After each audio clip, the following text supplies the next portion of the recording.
믿음으로 이삭은 장차 있을 일에 대하여 야곱과 에서에게 축복하였으며 아멘. 오늘 말씀의 제목은 믿음과 영적 유산입니다. 제가 지금까지 목회를 하면서 많은 분들의 기도 제목을 들었는데요. 거의 대부분 빠지지 않는 기도가 자녀를 위한 기도입니다. 소중한 존재이기 때문이죠. 자녀가 건강하고 잘 되기를 바라는 것입니다. 자신은 못 가지고 못 누리며 살아도 자녀는 많은 것, 좋은 것 가지고 누리면서 살기를 원하는 것입니다. 그래서 자기가 줄 수 있는 모든 것을 아낌없이 사랑하는 자녀에게 주는 것이죠. 여러분은 사랑하는 자녀에게 무엇을 주기를 원하십니까? 고린도후서 4장 18절 말씀 우리 함께 보겠습니다. 우리가 주목하는 것은 보이는 것이 아니요 보이지 않는 것이니 보이는 것은 잠깐이요 보이지 않는 것은 영원함이라. 우리 눈에 보이는 것이 있고 보이지 않는 것이 있는데 보이지 않는 것 중에 더 중요한 것들이 있다는 것입니다.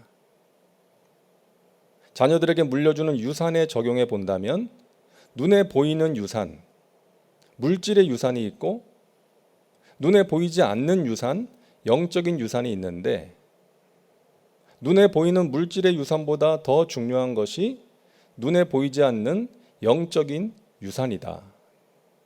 왜? 눈에 보이는 물질의 유산은 잠깐이지만 눈에 보이지 않는 영적인 유산은 영원하기 때문이다. 이렇게 말씀하시는 것입니다. 자, 우리가 계속해서 히브리서 11장에 나오는 믿음의 사람들을 살펴보고 있는데요. 오늘 본문에는 이삭에 대한 내용이 나오는데 한 가지 내용만을 다루고 있습니다. 이삭이 자녀들을 축복했다는 거예요. 다시 말해서 자기가 가진 신앙의 유산을 자녀에게 계승했다는 것입니다. 자, 에서를 보면 그렇지도 않은 것 같은데 야곱에게 계승한 그 신앙의 유산으로 인해서 하나님께서 그렇게 인정하시는 거예요. 믿음의 사람은 자기가 가진 영적인 가치, 신앙의 유산을 자녀들에게 계승해야 한다는 것입니다. 이것이 중요하다는 거예요. 성경 사사기를 보면 이스라엘 백성들이 가나안 땅에 정착한 뒤에 얼마 가지 않아서 하나님을 배반합니다. 이방신을 섬기고 영적으로 도덕적으로 타락합니다. 모세와 여호수아가 그동안 얼마나 간절하게 권면을 했습니까? 너희가 하나님을 떠나면 안 된다. 그 땅에 있는 이방신을 따라가면 안 된다. 진실한 마음으로 하나님을 섬겨야 된다고 정말 간절한 마음으로 여러 번 권면을 했음에도 불구하고 이스라엘 백성들이 하나님을 떠납니다. 각종 패역한 짓을 하는 거예요. 그 이유가 사사기 2장 10절에 나오는데요. 그 세대의 사람도 다 그 조상들에게 돌아갔고 그 후에 일어난 다른 세대는 야훼를 알지 못하며 야훼께서 이스라엘을 위하여 행하신 일도 알지 못하였더라. 여호수아가 세상을 떠나고 또 여호수아와 함께 그 가나안 정복 전쟁을 수행했던 또 하나님께서 행하시는 일들을 보았던 사람들도 다 죽은 거예요. 세상을 떠난 것입니다. 문제는 그들의 후손들이 하나님을 알지 못했다는 거예요. 다시 말해서 그들의 부모 세대가 신앙의 유산을 계승하지 못한 것입니다. 그래서 그들이 하나님을 버리고 이방신을 따르고 타락하고 말았던 것입니다. 우리는 사무엘상 말씀을 보면서 안타까운 가족사를 보게 되는데요.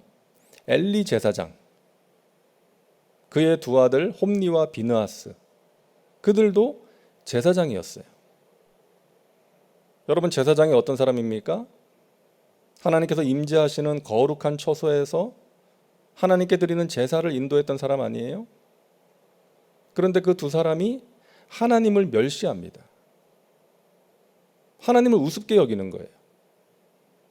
그래서 하나님께 바쳐지는 제물을 자기들이 취하고 또 회막문에서 수종드는 여인과 동침을 합니다. 하나님의 일을 하고 있었지만 하나님을 경외하지 않은 거예요. 입으로는 하나님을 믿는다고 했지만 행위로는 하나님을 부인했던 사람들이었습니다. 엘리가 그 사실을 알고 아들들에게 말합니다. 너희가 어찌하여 그런 짓을 행하느냐? 하나님께 죄를 지으면 안 되지 않느냐? 근데 그들은 아버지의 말을 듣지 않았어요. 엘리는 제사장이었지만 자녀들에게 신앙의 가치를 계승하지 못했던 것입니다. 훈육을 게을리했고 또 삶으로 본을 보이지 못했던 거예요. 그 결과 그들이 하나님의 심판을 피할 수가 없었던 것입니다.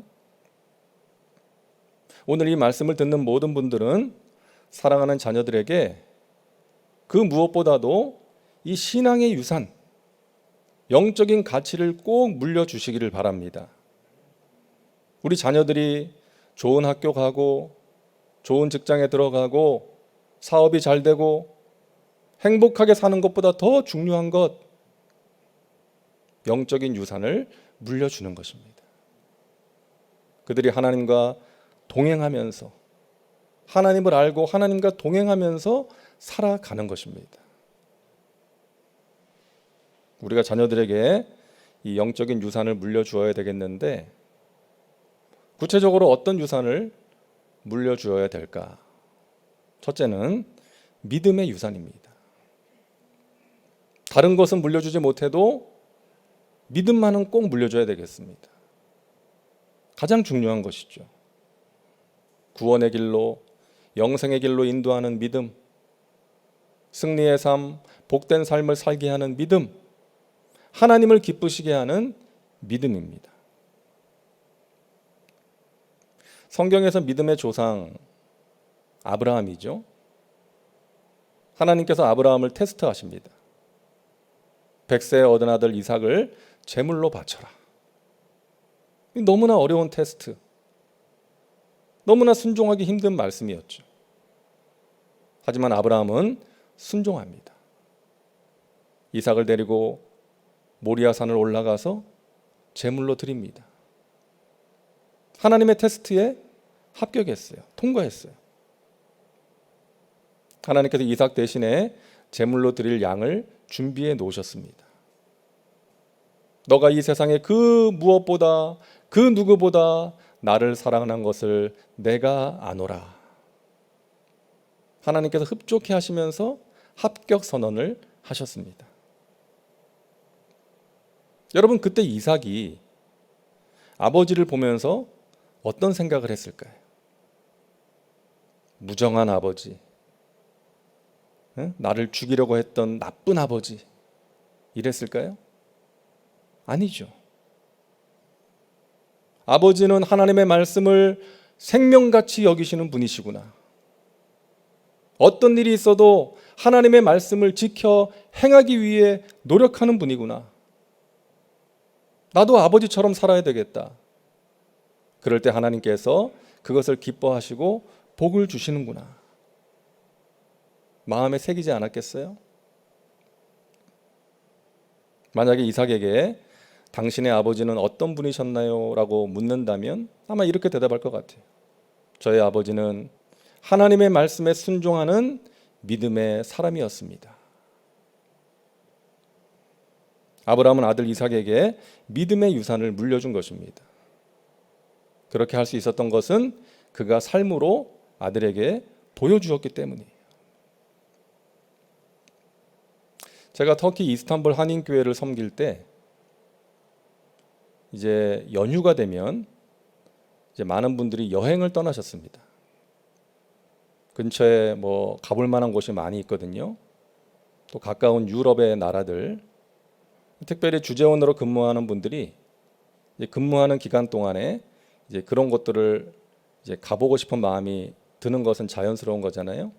그래서 이제 자녀들을 데리고 이제 여행들을 많이 가는데 제 마음에 걸리는 게 있었습니다. 왜냐하면 주의를 껴서 가게 되는 경우가 많은 거예요. 이제 그렇게 여행을 가면 뭐 여행지에 가서 교회를 찾아가서 예배를 드릴 수도 있겠지만 그렇지 못한 경우가 많지 않겠습니까? 그러니까 주의를 그냥 빠뜨리는 거예요. 근데 그게 제가 항상 마음에 좀 걸렸는데 어느 주일에는 이제 하나님께서 강하게 감동을 주셔서 제가 이런 설교를 했습니다. 주일 성수 왜 중요한가? 아예 이런 제목으로 여러분들이 주일을 껴서 여행을 가시는 경우가 종종 있는데 그럴 경우에 주일 예배를 드리지 못할 경우가 많지 않습니까? 물론 호텔 방에서 예배를 할 수도 있고 현지에 있는 교회를 찾아가서 예배할 수도 있지만 그렇지 못한 경우가 많지 않습니까? 그렇게 된다면 여러분의 자녀들에게 여러분이 어떤 메시지를 주는 것입니까? 여행을 위해서 또 어쩔 수 없는 경우에는 주일 예배를 드리지 않아도 된다는 그런 메시지를 자녀들에게 주는 거 아닙니까? 사랑하는 자녀들에게 그런 가르침을 줘서야 되겠습니까? 이런 말씀을 전했어요. 근데 다행히 그 설교를 듣고 어떤 거부감을 느끼거나 이제 반발하는 분들이 아니라 있지 않았고 대부분 그 말씀을 잘 받아들여주고 또 자신에게 적용하는 그런 성숙한 모습을 보여주셔서 감사했던 그런 기억이 있습니다. 사랑하는 여러분, 우리가 자녀들에게 삶으로 가르치고 있다는 거예요. 자녀들이 부모의 모습을 보면서 영향을 받고 있다는 것입니다. 그래서 우리 부모 세대가 믿음으로 사는 것이 어떤 것인지를 자녀들에게 보여주는 것이 너무나 중요하다는 것입니다. 미국 사람들이 존경하는 링컨 대통령은 10살 때 어머니가 세상을 떠나셨어요. 그 어머니 낸시 행크스가 이제 세상을 떠나기 전에 어린 아들을 불러다가 이제 유언을 남깁니다. 자기가 가지고 있던 성경책을 건네주면서 이렇게 말합니다. 사랑하는 아들아, 이 성경책은 엄마가 부모님으로부터, 그러니까 너의 할아버지 할머니로부터 물려받은 거야. 많이 낡았지만 엄마는 이 성경을 그 무엇보다 더 귀하게 여긴단다. 이 엄마에게 있어서 가장 중요한 소중한 보물이란다. 나는 너에게 100에이커의 땅을 물려주는 것보다 이 성경을 물려주게 된 것을 기쁘게 생각한단다. 사랑하는 아들아, 너는 앞으로 부자나 높은 사람이 되려고 하기보다 성경을 부지런히 읽고 말씀대로 사는 사람이 되어다오. 하나님을 사랑하고 이웃을 사랑하는 사람이 되어다오. 이것이 엄마의 마지막 부탁이란다. 이 링컨은 평생 어머니가 남겨주신 이 유언을 가슴에 새기고 살았다는 것이죠. 그래서 대통령이 되고 난 후에도 날마다 집무실에서 하루 업무를 시작할 때 성경을 읽고 기도로 하루를 시작했다는 것입니다. 남북전쟁이 한창일 때 어느 참모가 와서 그랬대요. 각하, 저는 날마다 하나님께 기도하고 있습니다. 하나님이 우리 편이 되어주셔서 우리에게 승리를 달라고 기도하고 있습니다. 그 말을 듣고 링컨이 그랬다죠. 아니요, 그렇게 기도하지 마세요. 하나님이 우리 편이 되어달라고 기도하지 말고 우리가 하나님 편에 서게 해달라고 기도하십시오. 그러면 하나님께서 우리에게 승리를 주실 것입니다. 사랑하는 여러분, 여러분의 자녀들에게 부요한 믿음을 물려주시기를 바랍니다. 둘째로 기도의 유산입니다. 우리 자녀들에게 기도의 유산을 물려줘야 되겠습니다. 여러분, 이 기도의 유산이 왜 중요합니까? 자녀에게 이런 메시지를 주는 거예요. 사랑하는 아들아, 딸아, 너가 가진 것으로 사는 것이 아니야. 눈에 보이는 게 전부가 아니다. 우리는 하나님이 공급해 주시는 것으로 사는 사람이다. 하나님의 은혜로 사는 사람이야. 이것을 가르쳐 주는 것입니다. 자녀에게 기도의 유산을 남긴 대표적인 성경의 인물 한나 아니겠습니까? 한나는 자식을 낳지 못했어요. 그 당시에 결혼한 여자가 자식을 낳지 못하는 것은 큰 고통의 문제였습니다. 여러분, 우리가 느끼는 고통은 기도의 문을 여는 도구입니다. 우리가 고통의 문제 앞에서 하나님께 기도하게 되는 것이죠. 한나도 마음이 아파서 하나님께 기도를 합니다. 그 기도를 들으시고 아들을 주셨죠. 사무엘이었습니다. 이스라엘의 사사시대에서 왕정시대로 넘어가는 그 격변기에 하나님의 종으로 귀하게 쓰임받았던 사람이었죠. 사무엘이 백성들을 인도하면서 자기가 가진 소중한 영적인 가치들을 나누는데 이런 말을 합니다. 사무엘상 12장 23절이요. 나는 너희를 위하여 기도하기를 쉬는 죄를 야훼 앞에 결단코 범하지 않겠다. 자, 사무엘이 왜 이런 말을 했을까요? 자기가 어떻게 태어난지를 알았겠죠. 어머니가 이야기를 하지 않았겠습니까? 사랑하는 아들아, 너는 원래 이 세상에 태어날 수 없는 아이였어. 이 애미가 하나님께 간절하게 기도했을 때 하나님이 주신 선물이야. 그러니까 사무엘은 자기 인생 자체가 하나님의 은혜라는 것을 알았던 거죠. 내가 존재하는 것은 어머니의 기도가 있었기 때문이구나. 하나님의 은혜이구나. 마찬가지로 우리 민족, 우리 백성에게도 하나님의 은혜가 필요하다. 그래서 우리는 기도해야 된다. 그래서 나는 너희를 위하여 기도하기를 쉬지 않을 것이다. 사무엘의 가슴에 어머니가 물려주신 기도의 유산이 있었던 것입니다. 12년 전에 돌아가신 저희 어머니는 이 해마다 연초가 되면 이제 가족들을 데리고 기도원에 올라가셨어요. 근데 그때는 신정이 연휴였잖아요. 1월 1, 2, 3일이 연휴였어요. 근데 그때 가족들을 데리고 기도원에 올라가는 거예요. 다른 가족들이 못 가면 저는 꼭 데리고 가셨습니다. 저는 그게 너무 싫었어요. 왜냐하면 그때 제가 그 당시에는 요즘이야 보고 싶을 때 재미있는 프로 또 영화 같은 거 볼 수 있지만 그 당시에는 못 그랬잖아요. 그래서 그때 그 TV에서 그 재밌는 것들을 많이 하는데 제가 또 영화를 좋아했는데 그 영화를 그때 볼 수 있는데 그래서 신문을 펼치면 그 전면에 그 TV 프로를 안내하는 게 쫙 실려 있고 마음이 얼마나 뿌듯하고 좋은지 형광펜으로 표시해 놓으면서 이거 봐야지.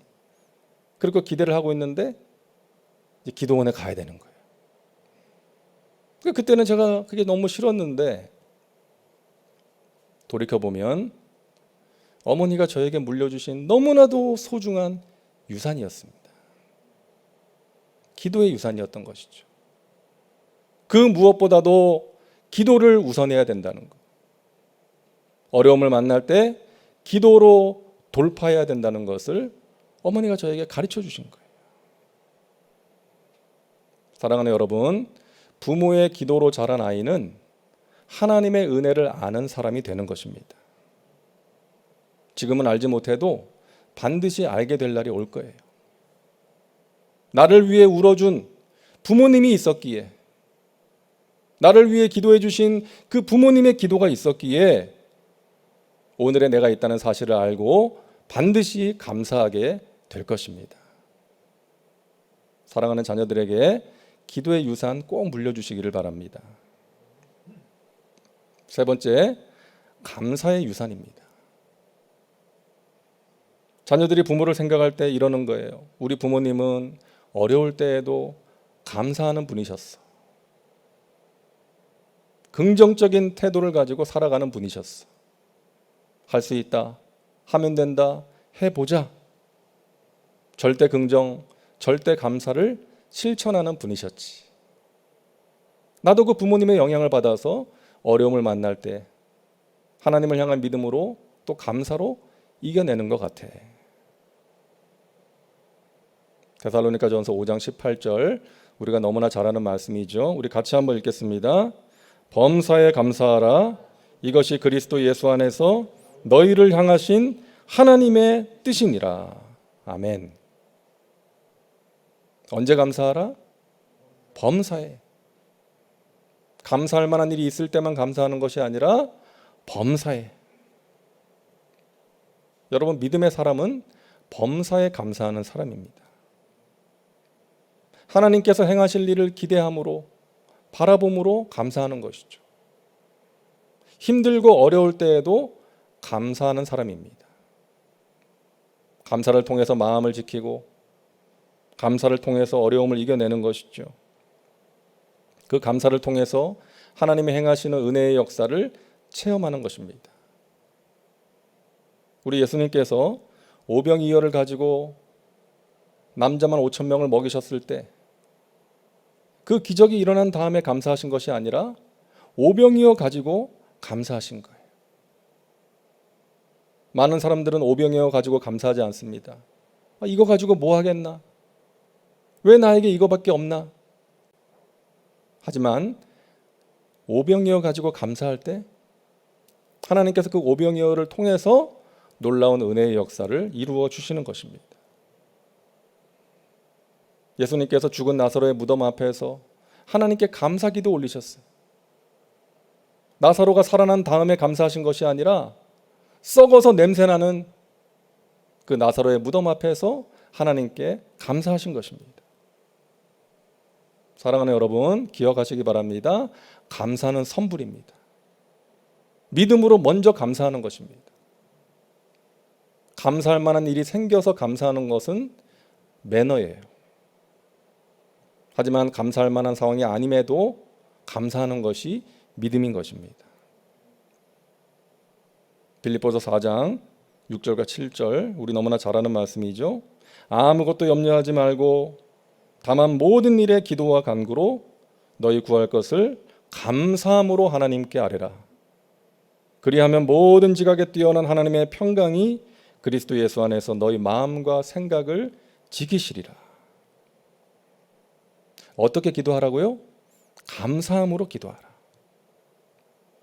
염려함으로 기도하는 것이 아니라 감사함으로 기도하라. 우리가 어떤 문제가 있을 때 염려함으로 기도할 수가 있어요. 예를 들어서 하나님, 제 딸아이가 지금 나이가 많이 들었는데 결혼을 안 하는지 못 하는지 저러고 있습니다. 어제는 제가 자다가 꿈을 꿨는데 우리 딸아이가 평생 혼자 살다가 할망구가 되는 꿈을 꾸었습니다. 어떻게 해야 될지 모르겠습니다. 이렇게 기도할 수 있고요. 염려함으로 기도하는 것이죠. 하지만 또 이렇게 기도할 수도 있는 것이죠. 하나님, 제 딸아이가 나이가 많이 들었는데 결혼을 안 하는지 못 하는지 저러고 있습니다. 하지만 우울해하지 않고 자기 할 일 열심히 하면서 씩씩하게 살고 있으니 감사합니다. 하나님께서 좋은 배필 만나게 하실 줄 믿습니다. 평생 혼자 산다 할지라도 우리 딸아이가 하나님을 향한 믿음 가지고 하나님과 동행하며 행복하게 살 줄로 믿고 감사합니다. 이렇게 감사함으로 기도할 수도 있는 거예요. 사랑하는 여러분, 여러분에게 있는 문제를 가지고 또 우리 주위의 암울한 상황을 바라보면서 염려함으로 기도를 시작할 수 있지만 그 기도가 계속되면서 감사함으로 드리는 기도가 될 수 있기를 간절히 바랍니다. 그 기도를 하나님께서 기뻐하신다는 거예요. 여러분, 감사함으로 기도하는 훈련을 해보시기를 바랍니다. 100가지 감사로 행복한 지미 이야기라는 책이 있는데요. 유지미라는 여자 기자가 쓴 책입니다. 어느 날 이 사람이 무슨 결단을 하는가 하면 내가 앞으로 100일 동안 하루에 100가지 감사 제목을 기록하겠다. 그런 결단을 하는 거예요. 요지는 무엇인가 하면 그렇게 결단을 하고 여러분 100가지 감사 제목을 찾아서 쓴다는 게 얼마나 힘든 일입니까? 그럼에도 불구하고 열심히 쥐어 짜듯이라도 했더니 자기 삶이 달라지더라. 자기 마음이 달라지고 행복해지고 감사가 넘치는 삶으로 변화되었다는 것입니다. 그 전에는 이 사람이 매사가 부정적이었대요. 짜증을 잘 내고 비판적이어가지고 사람들이 가까이 하지를 않았답니다. 집에서는 별명이 싸가지였대요. 싸가지. 그리고 직장에서는 외톨이였답니다. 그런데 이 100일 동안 감사 훈련을 하고 나니까 인생이 달라졌다. 나의 삶이 달라졌다고 고백을 하고 있는 거예요. 그러면서 이런 말을 합니다. 감사는 쥐어 짜는 것이다. 하루에 100개의 감사거리가 생각날 때까지 억지로 쥐어 짜고 짜다 보면 감사가 체질화되고 그 결과 삶이 변화될 수가 있는 것이다. 감사가 감사거리를 만든다. 감사가 능력이다. 여러분, 감사는 저절로 되는 게 아니라는 거예요. 뭐 하루에 100개까지는 아니더라도 우리가 하루를 마무리할 때 하나님께 잠깐이라도 기도를 드리면서 하루의 삶을 되돌아보면서 하나님께 감사하는 훈련을 해야 된다는 거예요. 억지로라도 감사의 제목을 찾아내어서 감사하다 보면 그 감사가 습관이 되고 체질화가 되고 그 감사를 통해서 우리의 인생이 달라질 수가 있다는 것입니다. 감사하는 부모를 보면서 자란 자녀는 어려움을 이길 수 있는 힘을 갖게 되는 것입니다. 여러분, 사랑하는 자녀들에게 믿음과 기도와 감사의 유산 꼭 물려주시기를 주님의 이름으로 축원합니다. 자, 마지막으로 우리가 이삭의 축복을 보면서 깨달아야 될 중요한 사실이 있습니다. 이삭이 처음에 축복하고자 했던 아들은 누구예요? 에서였어요. 에서. 에서야, 이 예비가 이제 세상을 떠날 날이 멀지 않은 것 같다. 내가 너를 축복하려고 하니까 너는 평소처럼 사냥을 해서 이 예비가 좋아하는 음식을 만들어 와라. 그것을 마음껏 먹고 너를 축복하마. 여러분, 이삭은 당시의 관습대로 장남인 에서를 축복하고자 했던 거예요. 그리고 이삭은 에서를 더 좋아했어요. 야곱보다. 남자답고 또 사냥을 해가지고 자기가 좋아하는 음식도 만들어주고 또 사냥했던 이야기도 들려주고 하니까 이 에서를 좋아했죠. 근데 야곱은 가정적이어가지고 주로 엄마와 함께하고 엄마 일을 도와드리는 거예요. 그러니까 어머니 리브가는 야곱을 더 좋아했고 아버지 이삭은 에서를 더 좋아했던 거죠. 그래서 이삭은 세상을 떠나기 전에 당시의 관습과 자기 마음을 따라서 에서를 축복하고자 했던 것입니다. 그런데 하나님의 뜻은 뭐였어요?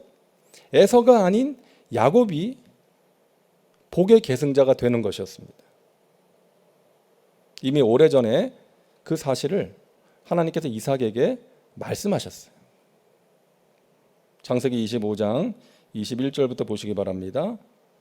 이삭이 그의 아내가 임신하지 못함으로 그를 위하여 야훼께 간구하매 야훼께서 그의 간구를 들으셨으므로 그의 아내 리브가가 임신하였더니 그 아들들이 그의 태 속에서 서로 싸우는지라 그가 이르되 이럴 경우에는 내가 어찌할꼬 하고 가서 야훼께 묻자온대 야훼께서 그에게 이르시되 두 국민이 내 태중에 있구나. 두 민족이 내 복중에서부터 나누이리라. 이 족속이 저 족속보다 강하겠고 큰 자가 어린 자를 섬기리라. 아내 리브가가 쌍둥이를 임신했을 때 이삭이 하나님께 기도하니까 하나님이 그 복중에 있는 두 아들에 대해서 말씀하신 거예요. 큰 자가 어린 자를 섬기리라. 그런데 이삭은 자녀에게 하나님의 뜻을 전하면서 축복하는 그 중요한 시간에 하나님께 기도하고 하나님의 뜻을 전한 것이 아니라 당시의 관습대로 자기 뜻대로 하고자 했던 것입니다. 근데 자기 뜻대로 됐나요? 안 됐죠. 아내와 아들 야곱의 공동 모의에 넘어가서 뜻하지 않게 야곱을 축복하게 되었던 것입니다. 여러분, 나중에 이삭이 자기가 축복한 것이 에서가 아니라 야곱이라는 것을 알았을 때 어떤 생각을 했을까요? 오래전에 들었던 하나님의 말씀이 떠오르지 않았겠어요? 큰 자가 작은 자를 섬기리라. 아, 그래. 이것이 하나님의 뜻이었구나. 나는 관습대로 내 뜻대로 하고자 했지만 하나님께서 이렇게 하나님의 선하신 뜻을 이루신 것이구나. 여러분, 잠언 19장 21절에 이렇게 말씀합니다. 사람의 마음에는 많은 계획이 있어도 오직 야훼의 뜻만이 완전히 서리라. 우리 같이 한번 읽겠습니다. 시작. 사람의 마음에는 많은 계획이 있어도 오직 야훼의 뜻만이 완전히 서리라. 아멘. 우리에게 이 믿음이 필요합니다. 우리를 향한, 우리의 자녀들을 향한 하나님의 뜻이 완전히 이루어질 것이다. 여러분, 우리의 소원이나 계획이 필요 없다는 것이 아닙니다. 우리의 소원이나 계획이 하나님의 선하신 뜻 안에서 이루어져야 된다는 거예요. 우리의 어떤 욕심이나 야망, 인간적인 생각을 내려놓고 내 뜻과 계획을 내려놓고 하나님의 뜻이 이루어지기를 구해야 된다는 것입니다. 여러분의 자녀들의 삶에 여러분이 원하는 바가 아니라 하나님의 선하신 뜻과 계획이 이루어지기를 구하시기를 바랍니다. 그것이 가장 좋은 것이기 때문이에요. 그리고 자녀의 모습이 내 마음에 들지 않는다고 해서, 지금 내가 보기에 실망스럽다고 해서 여러분 낙심하지 마세요. 이삭이 보기에 야곱은 썩 마음에 드는 아들은 아니었을 것입니다.